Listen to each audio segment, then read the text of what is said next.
మనం తిరుమల వెళ్ళినప్పుడు గోవింద గోవింద అని స్మరించకపోతే ఆ దర్శనానికి అర్థమే ఉండదు కదండి.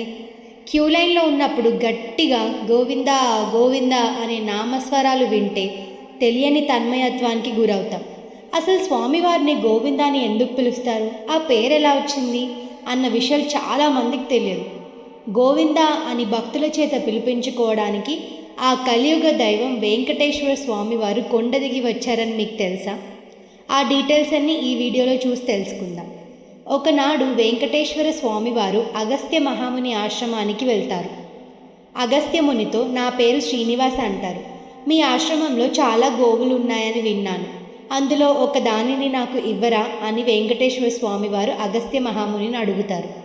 అందుకు సంతోషించిన మహాముని, స్వామి, మీకు ఇవ్వడానికి నాకు ఎటువంటి అభ్యంతరం లేదు, కానీ మన వేదాల ప్రకారం సహచరిని ఉంటే కానీ గోవుని ఇవ్వకూడదు అంటారు కదా, కాబట్టి స్వామి మీరు మీ సతీమణితో మరోసారి ఇక్కడికి రాగలరు అని అంటాడు.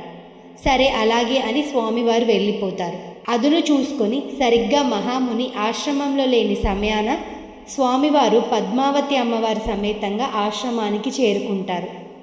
ఆ సమయంలో అగస్త్య మహాముని శిష్యుల్లో ఒక అతను ఆశ్రమంలో ఉంటాడు. అప్పుడు వెంకటేశ్వర స్వామివారు, మీ గురువుగారు నాకు గోవుని ఇస్తానని చెప్పారు, అందుకు నన్ను సతీ సమేతంగా రమ్మన్నారు. ఇదిగో పద్మావతి సమేతంగా వచ్చాను. నేను కోరిన విధంగా గోవుని ఇవ్వమని స్వామివారు శిష్యుణ్ణి అడుగుతారు. దాంతో ఏం చేయాలో పాలుపోక, స్వామి, గురువుగారు ఇక్కడ లేరు, వారి ఆదేశం లేనిదే నేను ఏమీ చేయలేను, మీరు మరోసారి ఆయన ఉన్నప్పుడు వచ్చి గోవుని తీసుకుని వెళ్ళండి అని శిష్యుడు పలుకుతాడు. దాంతో స్వామివారు ఆగ్రహించి తిరుమల కొండ వైపు గబగబా నడుచుకుంటూ వెళ్ళసాగారు. అంతలో అగస్త్య మహాముని ఆశ్రమానికి రాగా శిష్యుడు జరిగిన వృత్తాంతం అంతా వివరిస్తాడు. దాంతో ముని ఒక గోవును పట్టుకొని తన శిష్యుల్ని మరికొందరిని తన వెంట పెట్టుకొని శ్రీనివాసుడు వెంట పరిగెడతారు. స్వామి కాస్త దూరంలో కనిపించాక ముని అతని శిష్యులు, స్వామి, గోవు ఇందా అని గట్టిగా అరవసాగారు. గోవు అంటే ఆవు, ఇందా అంటే తెలుగులో ఇదిగో అని అర్థం. అలా ఎంత పిలిచినా స్వామి ఏమాత్రం పట్టించుకోకుండా వెళ్ళిపోతారు.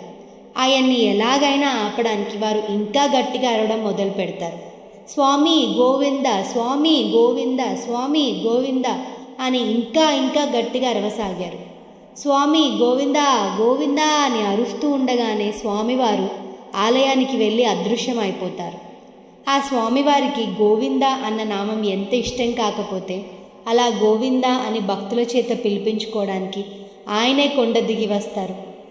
గోవింద గోవింద. మీకు మా వీడియోస్ నచ్చినట్టయితే దయచేసి అందరికీ షేర్ చేసి సబ్స్క్రైబ్ చేయండి. Thank you for all your support. అయితే అందరూ మా వీడియోస్ చూస్తున్నారు కానీ ఎవరు సబ్స్క్రైబ్ చేయట్లేదు. దయచేసి అందరూ సబ్స్క్రైబ్ చేయాల్సిందిగా కోరుతున్నాను. మీ సబ్స్క్రిప్షనే మాకు మోటివేషన్. అంతేకాకుండా ఇంకో నలుగురికి షేర్ అయ్యే అవకాశం కూడా ఉంటుంది. Thank you for your support.